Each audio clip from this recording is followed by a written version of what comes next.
How you doing? How you doing there? Friends, once once my cough goes away, I don't know what to do, because the cough is already part of the intro now. So what do I do when the cough goes away? Should I just fake it? It's an important part of the intro. I don't know. What do you think?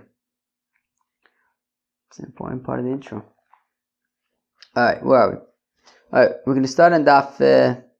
Daf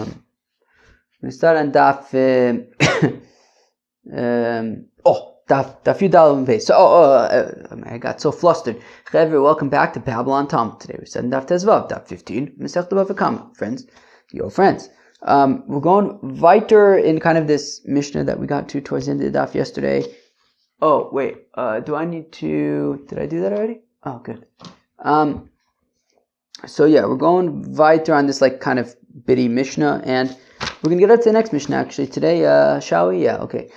So I realized yesterday actually I realized that when I was reviewing this stuff that I actually could have gone a drop further yesterday, no big deal, but I could have gone a drop further, but the truth is, in hindsight, I'm actually a little bit happy that we didn't go further actually, because this little bit is actually somewhat connected to the next thing, so actually maybe it's better this way. But it's really just a few lines. Okay, we're going to start in Daf Yudal Mebeis, about 10 lines before the bottom of the page by the two dots, Bifnei Bezdin. Got it? Good. Let's go weiter. Bifnei Bezdin. Okay. Well, the truth is, I guess it goes based on what we did at the end of the day yesterday. Anyway, let's take a look at the Mishnah at the top of Yudal Mebeis. Shum Kesef, we said like the valuations of money. Shave Kesef, which we said is Karka. So now, Bifnei Bezdin, and that's what we're up to, right? Bifnei Bezdin. So we're saying that the Shvei Kesef, that the Karka has to be Bifnei Bezdin, has to be before Bezdin. So it says the Gemara, Prat lemoche nechosav achakach holich lebezdin. Meaning, at the time that the fellow goes to Bezdin, the property needs to be, he has to own the property that the property can be collected from, to the exclusion of if a fellow first sold his property before going to Bezdin, and technically when he goes to Bezdin, there's no property to be collected from. So again, prat lemoche nechosav v'achakach holich lebezdin, to the exception of somebody who first sells his property and then makes his way to Bezdin. So now, Frekti Gemara, 1 second, that is a startling assertion. However, we've been learning together for a while. It's almost 4 years now. We know about the concept of lekuchis, and wait, that's going to drive me crazy. Why, if it's on airplane mode, am I getting? I hope it doesn't. Now I'm like nervous that I got a notification. It's going to mess with the audio. Dag nabbit. All right. Anyways, I'll probably have to stop the video in a second and just make sure everything's okay. Hakoponim. So I guess that means it's 3:00. All right. So we know that if a fellow sells his field, then the Baal Chov can collect from the person who bought it. So like, why are we saying that if he first sells his field and then goes to Bezdin, all of a sudden like nobody can collect from his property, right? Meaning, Shema Mina, does this imply that Lava, if Reuven borrows $1,000 from Shimon, and then he sells his property to Levi, and then they come to Bezdin and Shimon wants to collect. Ein Bezdin Goven Lo Me'en? Bezdin cannot collect for Shimon from Levi's field. I mean, Reuven sold it to Levi. That's the whole thing, right? That Shimon can collect from the lekuchas, from Levi. So why are we saying that just because he sold his fields before going to Bezdin, all of a sudden they're untouchable? No, so Ela Prat Bezdin Adjotis. No, so rather what it's saying is to the exclusion of Bezdin Adjotis, that, as we're going to learn in Masechta Sanhedrin, which is pretty cool. I was thinking earlier that already in Seder Nezikin, I mean, we still have plenty of time to get to Sanhedrin. I don't remember when exactly Sanhedrin comes. We have time, probably about 2 years or something till we get to Sanhedrin. But still, it's cool. Already in like Nezikin, we could start talking about Sanhedrin. You know, we're in the same Seder as Sanhedrin. And anyways, we're going to learn when we get to Sanhedrin that Knossos, Dine Knossos, fines are not judged in Bavel. And we're saying, so now I don't know why we're talking about fines over here. We're gonna get into a discussion today about is chatzin nezek knas or mamon. We say it's knas, but I mean shein v'regel. If you're paying nezek shalem, that's mamon, right? So I don't know why we're talking about knossos all of a sudden. Are we talking about chatzin nezek? I don't know. Is it just a random halacha that it's saying that knossos need to be with smuchin, people that have smicha? Okay, so prat lebezdin adjotis to teach us that dine knossos fines cannot be adjudicated. What does adjudicated mean? I don't know. Like judged. Well, that makes sense, right? Adjudicated, judged. That's like a thing. Maybe they can't be judged by regular judges. Fines need to be judged by judges that have smicha, which is basically a direct chain from Moses, but that ended. As we're going to learn, Daf Mesechta Sanhedrin, Daf Yudalad, with Rabbi Yehuda ben Bava, who was one of the Asar Harugei Malchus. Now I will check the recording to make sure that I didn't just lose all of the stuff that I was just babbling about. Okay, I did not lose that babbling. Okay, Alpi Edim. Okay, with witnesses. Okay, Prad lemode beknas v'acharkach bo Edim. So another halacha by knossos, by fines. That if a fellow admits to a fine, now again, I don't know what fine that we're talking about here by Nizakin. I don't know, Chatzi Nezek we're saying is a fine. So let's say a guy, his shor tam, Reuven's shor tam gored Shimon's shor and it died, and it's now in Oxwood. And you're gonna hear at the end of the daf a funny plan, a funny joke. I'll call it a joke. A funny joke that I made up with when I was on the phone with my mom earlier. It's gonna be a great one. So friends, listen to the end. Listen to the end. But Akoponim, so Reuven's short tam gores Shimon's ox, and it's now in Oxwood, and so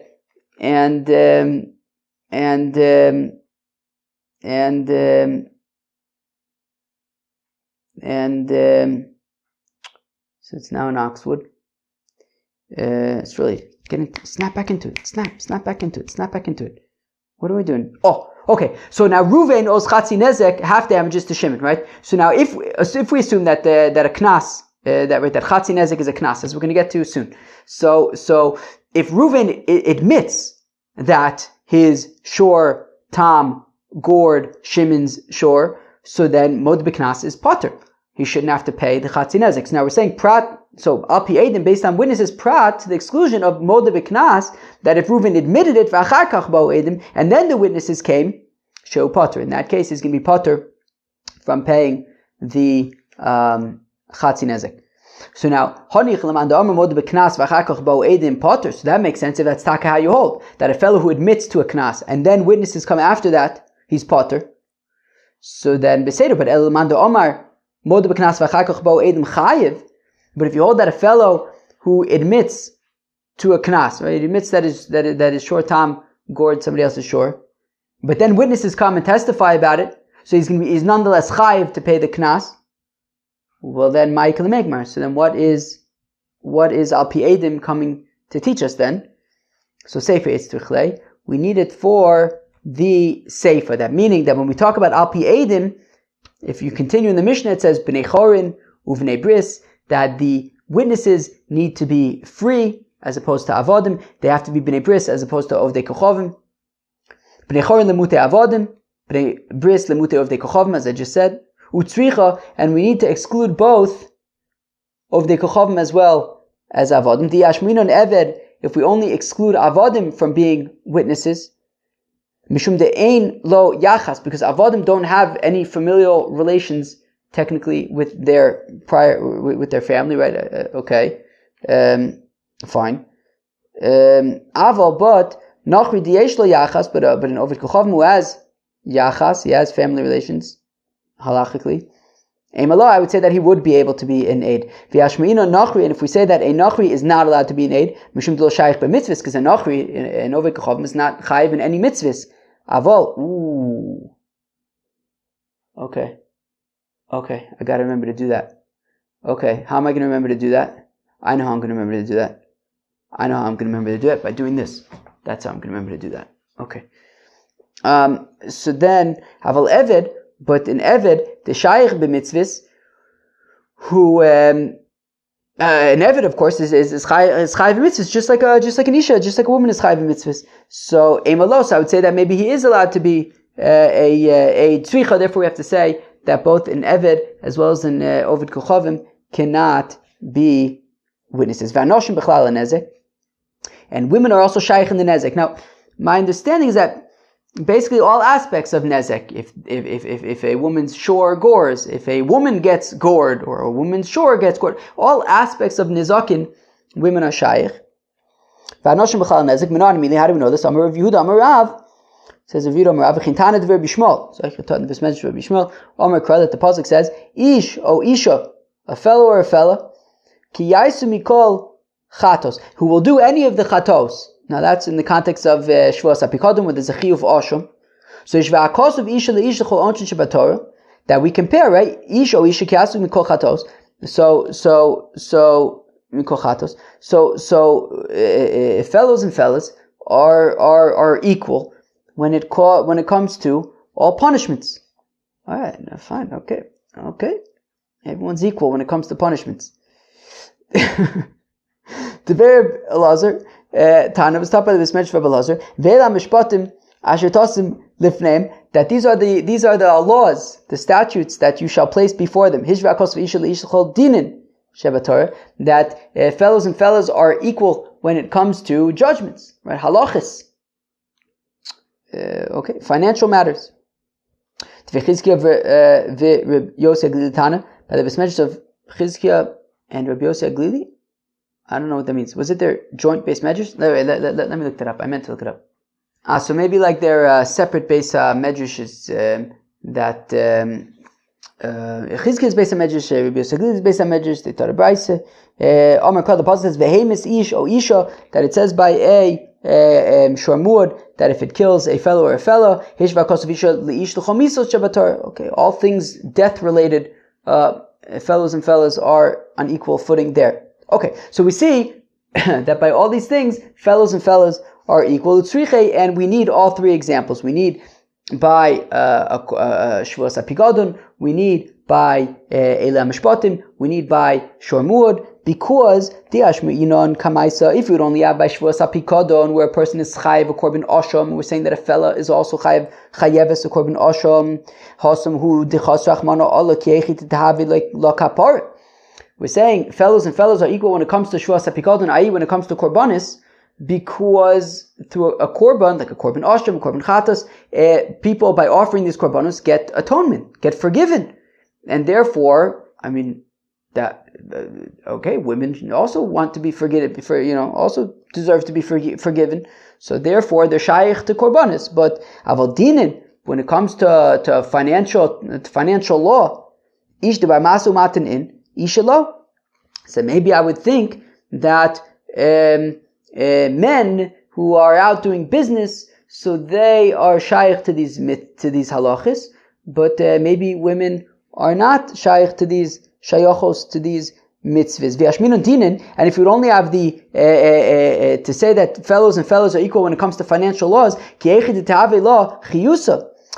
That is for practical reasons, right? Fellows and fellows are equal when it comes to financial law, so that women can be in the financial system, right? Imagine you have a woman who needs to support herself and make a living, but nobody's going to want to do business with her if she is not part of the, law of the laws, right? Meaning, imagine if she could just steal with impunity, or she could, right? There's no kind of like halachis of financial law, all right, she's outside of the reach of financial laws, then everyone's going to be scared to do business with her because she could do whatever she wants with impunity.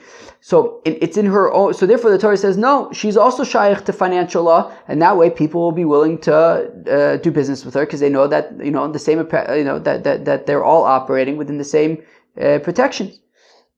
So I might think, okay, so that makes sense. why fellows and fellows would be equal when it comes to financial law, but aval kapara. But I might think that by getting kapara, that by getting atonement, ish the bar mitzvah in a fellow who has shaykh to more mitzvahs, right? Men are shaykh to more mitzvahs than women are. So isha the lab bas mitzvah lo, but a woman maybe wouldn't be in the parsha of atonement as much because they have less mitzvahs. Okay, but we said, okay, but that's not the case. Both men and women deserve atonement. Both men and women need to have financial protections. And if we would have these two, so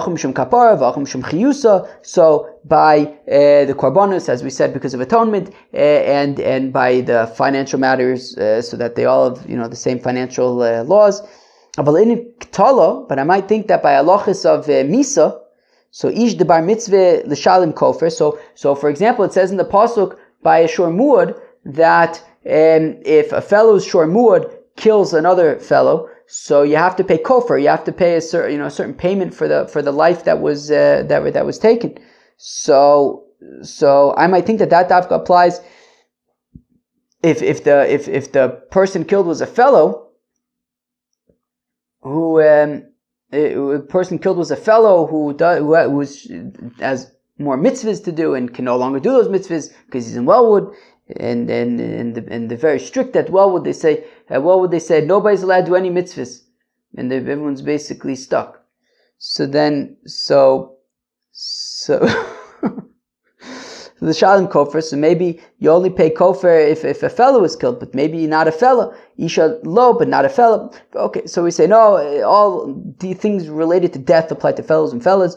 And if you only say by kofar, mishum dika ibud neshama, that's because there's a lost life over there, so it applies to fellows and fellas about hanitaiti. But these two, the leka ibud neshama, we're not talking about life and death, emalo, so maybe it doesn't apply to fellas. Tricha, we need all three. Fine, great, givaldik. So we say that basically fellows and fellas are all included in all these halachas. Wait, where's the squeaking coming from?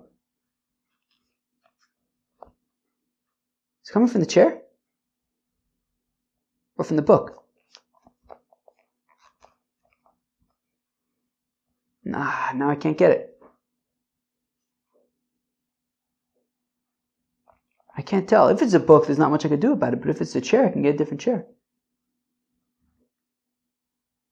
I don't know. I always assumed it was the book. Maybe it's the book. Okay. Where are we? Okay. Okay, so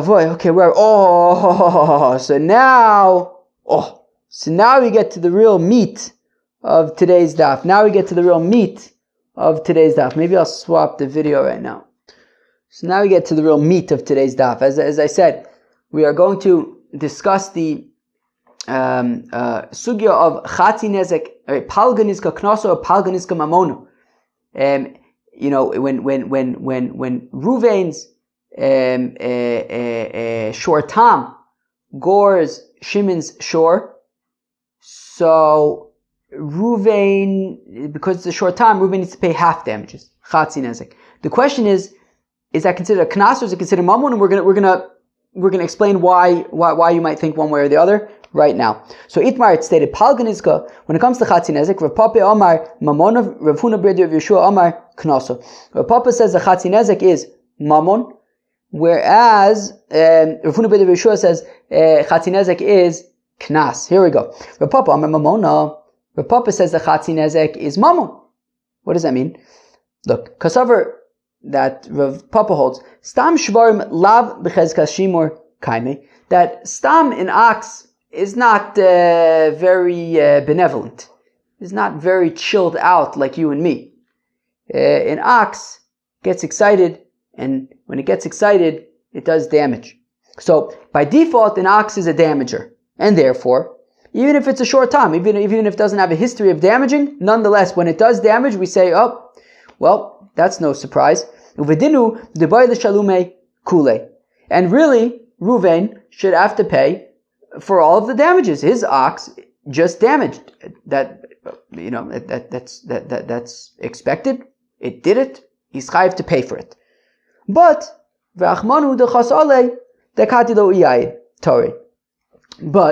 the Torah Hashem had mercy because look, it's a first time offender, and so you don't have to. Technically, you should really pay the whole thing, but because it hasn't been established 3 times yet as as an offender, therefore Reuven pays chatzi nezek, half damages. So again, really, it's mammon, it's real money, right? He really should have to pay all of the damage.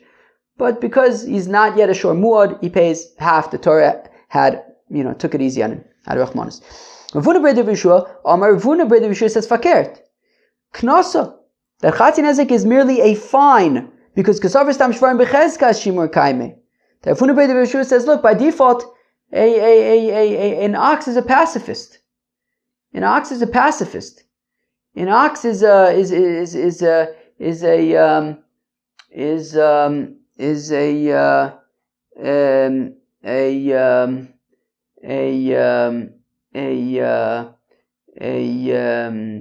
pacifist. An ox is a pacifist. An ox doesn't want to hurt a fly. Uvidinu l'shalim klal. And really, it came out of nowhere, came out of left field, that all of a sudden Reuven's ox out of nowhere damages Shimon's ox. And therefore, Reuven, really, this is a real shocker to everybody. Me'ikar adin, Reuven should not have to pay anything because this is so unexpected. But v'rachmanu dekanse kechi delintre lesore. But the Torah still says, look, we know that it came out of left field. Still, pay half damages because we still want somebody to you don't want somebody to rest on their laurels and say, my ox won't hurt a fly, nothing to keep an eye on. No, even though your ox won't hurt a fly, sure, but still keep an eye on it, just to be sure. So that sort of extra, sort of, I don't know, I don't think motivation is the word I'm thinking of, but just that extra kind of thing to just kind of keep an eye on it. That incentive, maybe, hey, look, if it causes damage, you will be chai for half the damages. So just be on the lookout. Fine. So that is the machlokus between Rav Papa and Rav Huna Breda Vishua. Rav Papa says that chatzi nezek is real mammon, that really you should have to pay the whole thing, but because it's not yet a shor muad, the Torah has Rachmanis and says, just pay half. You're getting off easy. Whereas Rav Huna Breda Vishua says fakert, really shouldn't have to pay anything because it's unexpected, but still pay half of it, and maybe then you'll keep a better eye on it anyways to hopefully prevent such unexpected occurrences. Fine. Where am I? Tanan. Hanizak ve'amazik b'tashlumin. So our Mishnah had said at the very end of the Mishnah, Hanizak ve'amazik b'tashlumin, that both the Shimon, the Nizak, the damaged party, and the Mazik, Reuven, the damager, both contribute to the payment of Chatzi Nezek. Both are contributing to the payment of Chatzi Nezek. Wait, one second.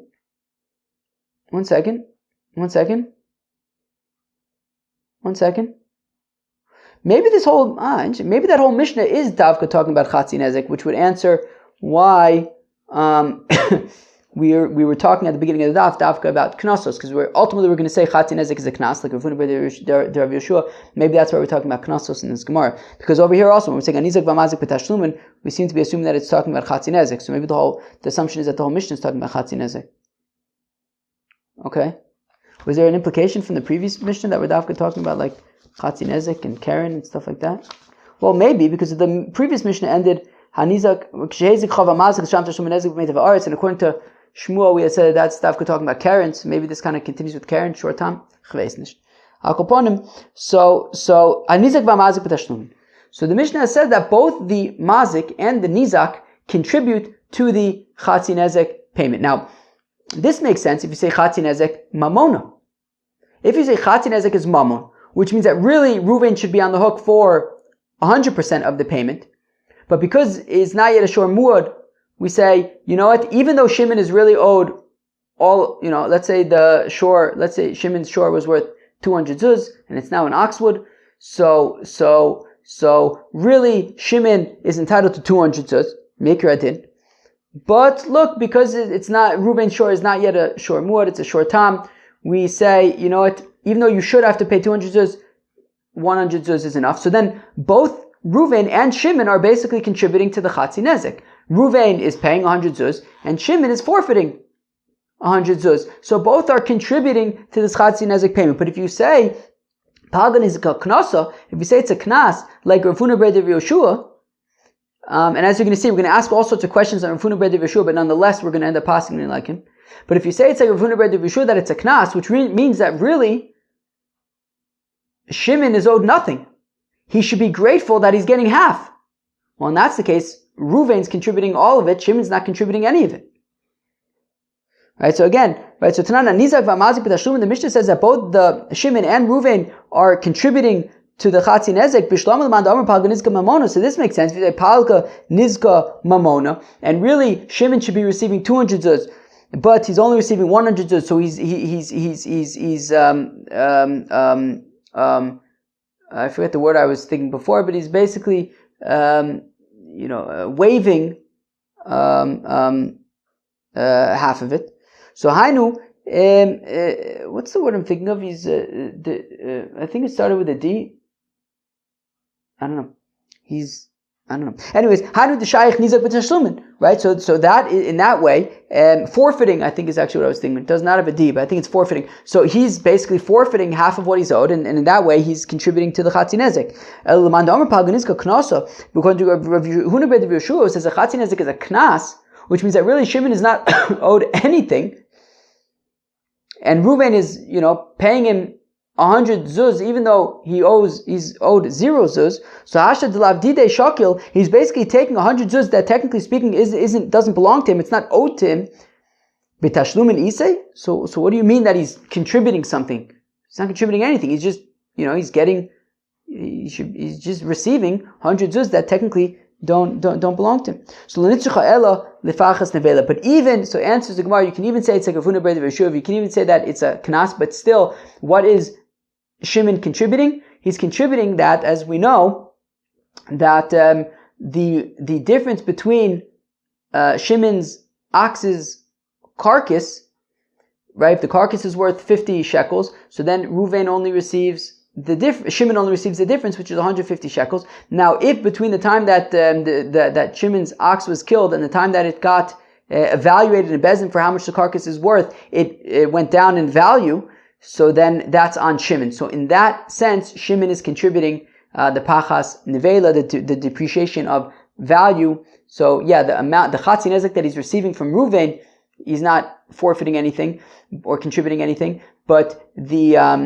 fact that he has to swallow the pachas nevela, the depreciation of the carcass, in that way he's got skin in the game in the Chatzi Nezek. Pachas nevela atana lereisha, but we already learned pachas nevela, as we learned almost a week ago, tashlume nezek, that when the Mishnah says tashlume nezek, hashlam was to fill in the rest, meaning that Shimon holds onto the carcass, and then the difference between the carcass and when it was alive is what Ruvain pays. So that Shimon, the owner, keeps the nevela. So we already learned pachas nevela already. So and for the Gemara,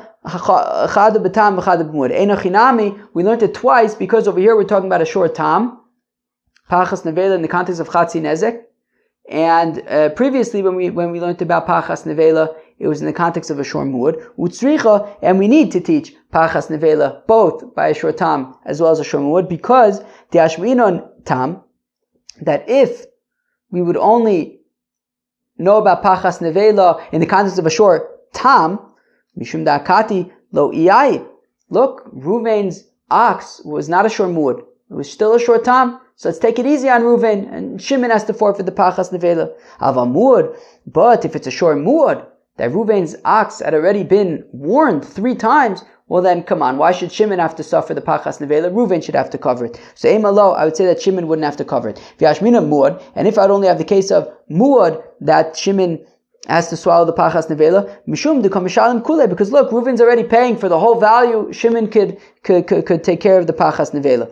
Aval tam, but I would say by a shor tam, where Shimon anyways is only receiving half the damages, Eimalo, I would say that he wouldn't have to swallow the pachas nevela tzricha, so therefore we need it there to say that he does swallow the pachas nevela there as well, that pachas nevela is both by shor tam as well as by shor muad. Toshma, coming here. Ma bein tam limud. What is the difference between a shor tam and a shor muad? Shatam mishalem chatzi nezek migufo. Umuad mishalem nezek shalem mina aliyah.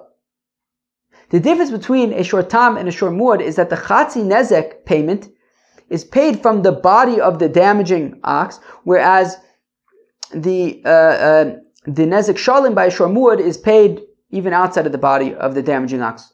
What does that mean?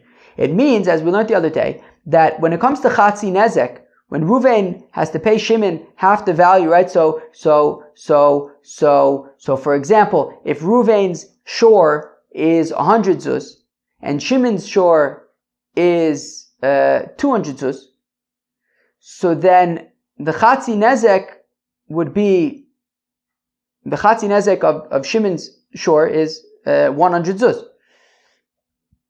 Now, the thing is, Ruvain's, I think this is correct. I think at some point we're going to explain this better. Chatzi nezek was always a little bit confusing to me, so hopefully we're going to get to some Gemaras that better explains how chatzi nezek works. But if I'm not mistaken, and even if I am mistaken, the concept is still there.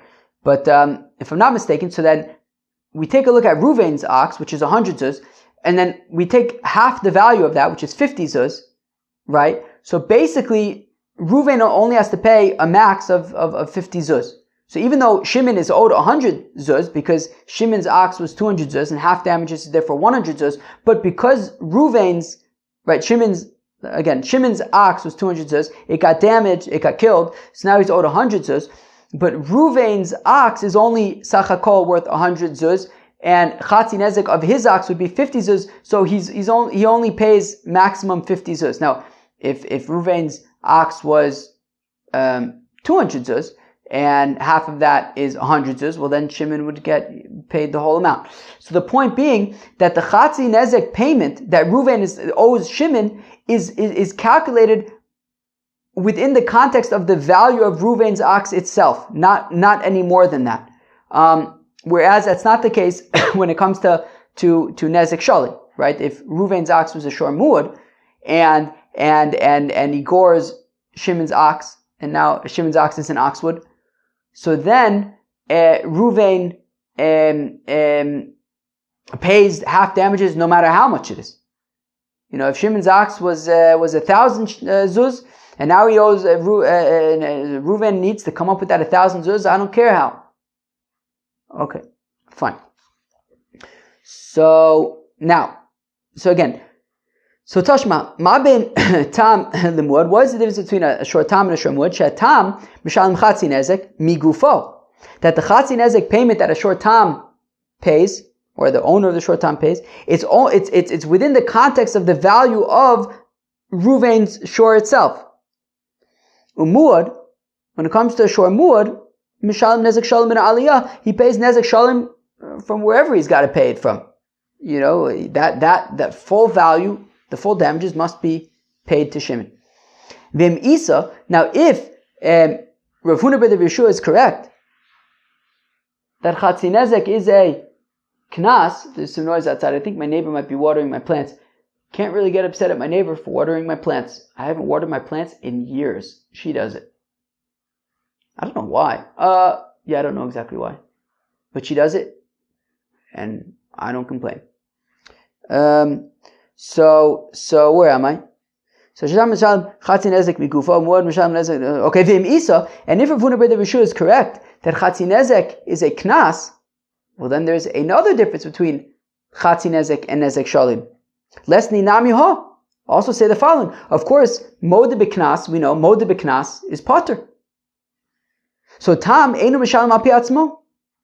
That when it comes to short time, if we say that Chatzi Nezek is a knas, so there's another difference, which is that if Ruvain comes to Bezdin and admits that his shor damaged Shimon's shor, so if we say the Chatzi Nezek is a knas, he shouldn't have to pay it. Whereas Muad Mishalim Api Atzmo, whereas Muad is Mammon, and he has to pay, even if he admits it, he would have to still pay.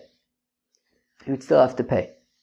So there's another difference, right? So why are we saying that the difference between tam and a muad is with regard to whether you pay from the animal or whether you pay from wherever you have to pay from? There's another difference if you say that chatzi nezek is a knas. Mod b'knas. If you say it's a knas, chatzi nezek, mod b'knas is potter. Masha enkein by nezek shalom. Tana v'shayir. And for the Gemara, well, that brisa was not an exhaustive list. It mentioned that a difference between tam and muad is aliyah versus gufo, but there's more. It wasn't not an exhaustive list. There's more. There's exactly as you just mentioned. Chatzi moda b'knas is potter. That's another difference between short tam and short muad. My shai dai shai affecting Gemara. Wait. So if it's correct that the brisa is not an exhaustive list and it left out other things, well, tell me what else it left out. Okay, so you just mentioned that it left out moda b'knas. What else did it leave out? Shai chatzi kofer. Kofer. That a shor muad that kills a person, there is kofer. You have to pay money for the dead person that was killed, for the person that was killed, which does not apply to shor tam. That's another difference. Shor tam doesn't pay kofer. No, that's not a leftover because our money, Rabbi Yossi Aglili, Damar Tam Mishalem Chatzi Kofer. Because you could say that this brisa is like Rabbi Yossi Aglili, who says that a tam does pay kofer, Chatzi Kofer, half kofer, but kofer, right? I mean Chatzi Kofer because it's a tam, but it is shaykh to a short tam. So that isn't something that was left out because you could say that the brisa is Rabbi Yossi Aglili, who says that a short tam is shaykh to kofer. Toshma, come in here. Hamis shori es ploni. Oh, shoro shel ploni. So now, if Reuven comes to court and he says, my ox killed ploni. Oh, shoro shel ploni, or right. So Reuven says, my ox killed Shimon, or Shimon's ox. Harizim mishalim al piatzmo. He nonetheless has to pay. My lav b'tam, and let's say that this is talking about a short tam, and we're saying that even though he's admitting it, he still has to pay, which would mean that palgan is got mamona. It would mean that it's money, and that's why he needs to pay. Lo b'muad. No, this price is talking about a muad. This price is talking about a short muad, and that's why he has to pay. But you could say that by a short tam, it would be a knas, and he wouldn't have to pay. So you're saying that if it was a short tam, however, it would be chatzi nezek, and it's knasa, and he would not have to pay al piatzmo. But if that's the case, that we're saying that by a short tam, he would not have to pay the chatzi nezek al piatzmo. Aditani seifa, he mishorius avdo shel ploni ein mishalim al piatzmo.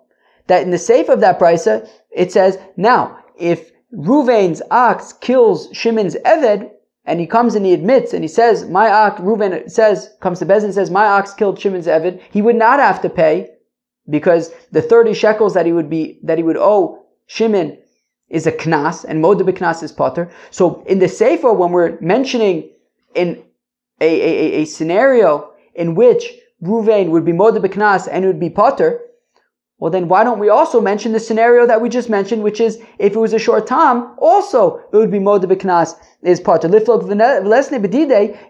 also make the following distinction. When do we say that moda b'knas is that mishalim al piatzmo? B'muad.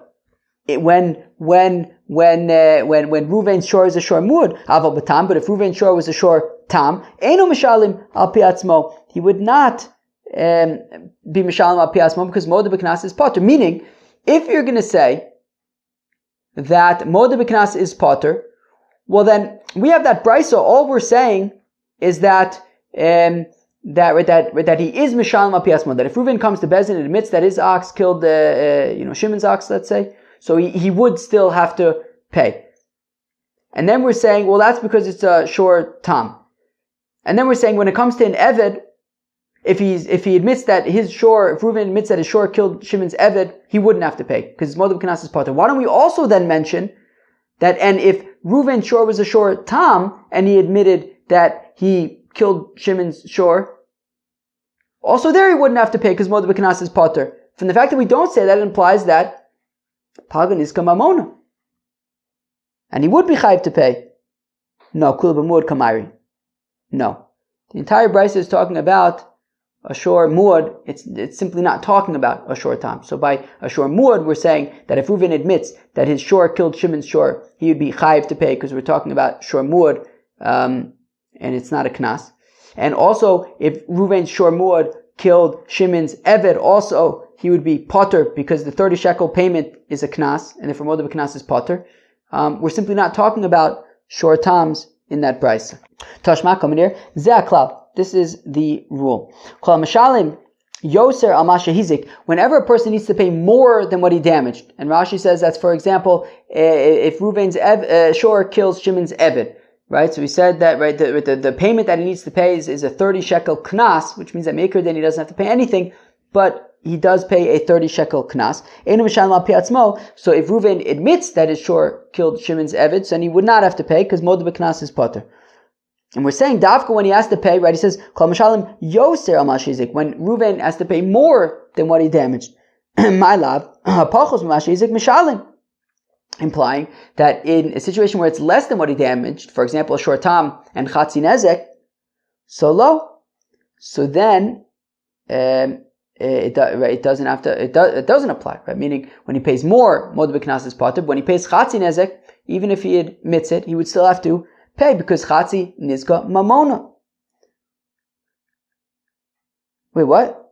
What did I say? Wait, what? Did I just totally skip? I probably just totally skipped. So again, Tashma Zeklal, Kol Mishalim Yoser al Mashizik, Enu Mishalim al Piatzmo, my love, Hapachos Mashizik, Mishalim.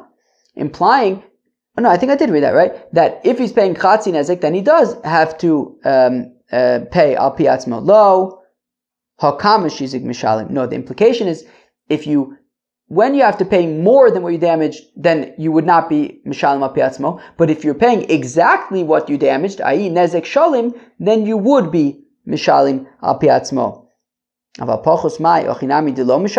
So what, are you saying that, but if you're paying chatzi nezek, then you would not pay al piatzmo? If that's the case, that both when you're paying more than what you damaged, and when you're paying less than what you damaged, enu mishalim al piatzmo, because it's all a knas.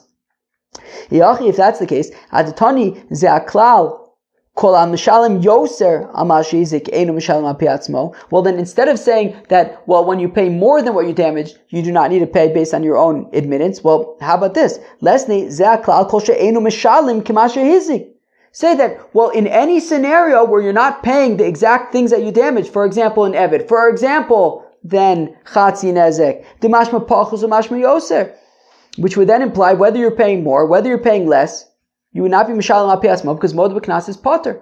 So if it's like what Rav Huna Bar Rav Yeshua is saying, if you're saying that chatzi nezek is a knas, well then what the brisa should say is that whenever you're not paying exactly what you damaged, then you would not be mishalim al piasmo. But it doesn't say that. It Davka says that when you're paying more, Modeh b'knas is potter. But if you're paying less, chatzi nezek, it implies that you would be chayiv to pay. To Yuvta, so it's mamish, a good kasha on Rav Huna Bar Rav Yeshua, and it would sound, it's a good challenge on the opinion who says that Chatzi Nezek is a knas. Nonetheless, the Ilchos Apalgan is kaknasa.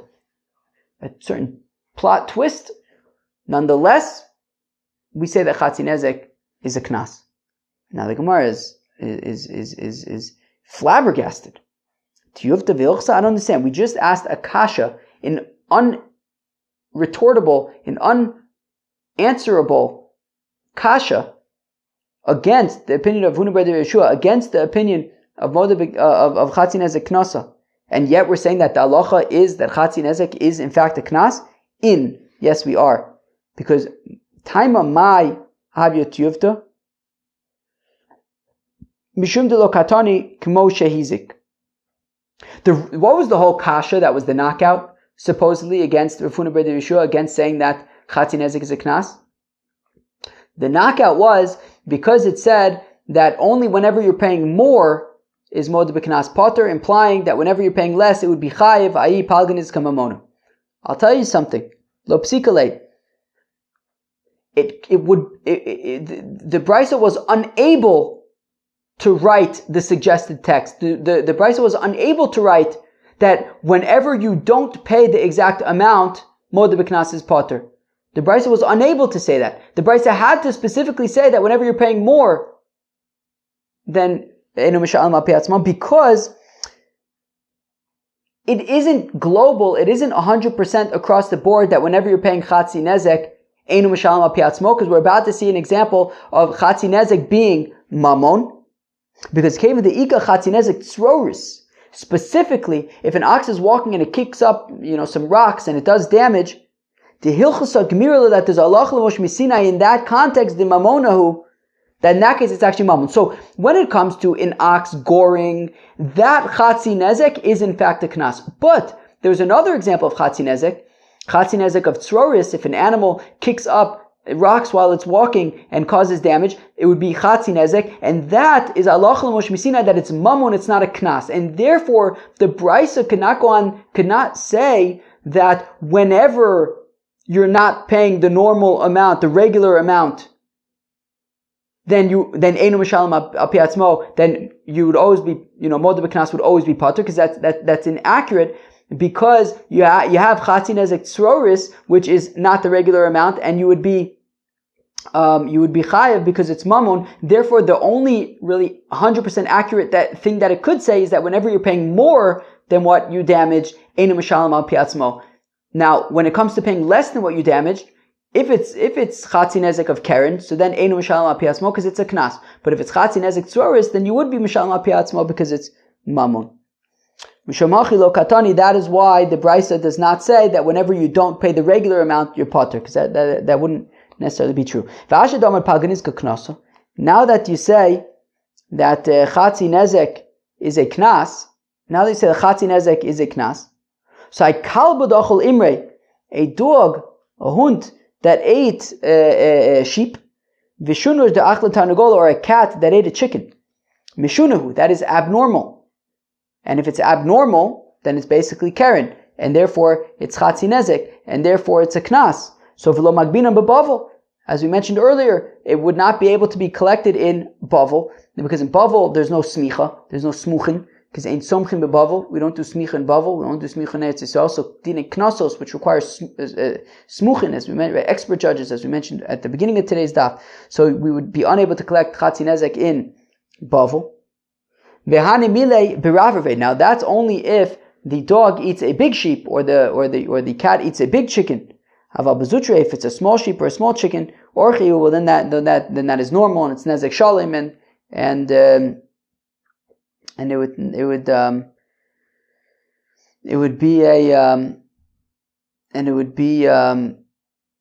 be collectible in bavel. V'tafas. Now, even when we're talking about something that is not normal and would be unable to be adjudicated in bavel, nonetheless, if the damaged party just went and grabbed stuff, lo mafkina minei, we would not take it away from him. V'i Omar kvo li zimna da azlino larid Yisrael. Now, if the damaged party wanted to go to Bezdin and he says, that's it, I'm going to go to Eretz Yisrael where they do judge Dine Knasos, well then, Kavino le, we say, okay, people go to Eretz Yisrael for this case. Vilo Azil, and if Reuven refuses to go, Mishamtina le, we will excommunicate him, uvenkach, and regardless, Mishamtina le, we excommunicate Reuven, ad dimsale kazeka, until he removes the threat, which Mistama means, and here's my joke, ready for my joke? Mistama means that Reuven will have to send his dog. Oh, there's music outside. Just when I was getting to the punchline. That Reuven will have to send his dog to Wellwolf. Midrab Nosin, like Reb Nosin the Tanya, that we learned in the Brisa, Reb Nosin Omer, says Reb Nosin, Minayinshli Gadel, Adam Kelev Rabasoch Beso. How do we know that a fellow should not raise an evil dog in his house? Vayamid Sulam Re'ua Besoch Beso, and he should not keep a rickety ladder in his house that somebody will climb on and fall. Do not put blood in your house. Instead, that dog, this evil dog, must go to Wellwolf. Friends, that was Avtes Vav, Masechet BavaKama. I didn't think that it would be. Wow, I had a half minute to jump in the groove before recording. I thought I would have enough time. It ended up being a long daf. I don't know. I stopped and go like 4 times in this stuff, so I don't actually know how long it is. But is it close to an hour? Maybe. It's long daf. We covered a lot of things. I'd say the main sugi of today's daf though was this machlokes between our Papa and Rav Huna ben Yeshua about chatzi nezek, palgan iska knasa or palgan iska mamona, and we say in the end, like Rav Huna ben Yeshua, that palgan iska knasa, that chatzi nezek is a knas. Friends, that was daf tesvav and Masechta BavaKama. Hope you enjoy. Peace out.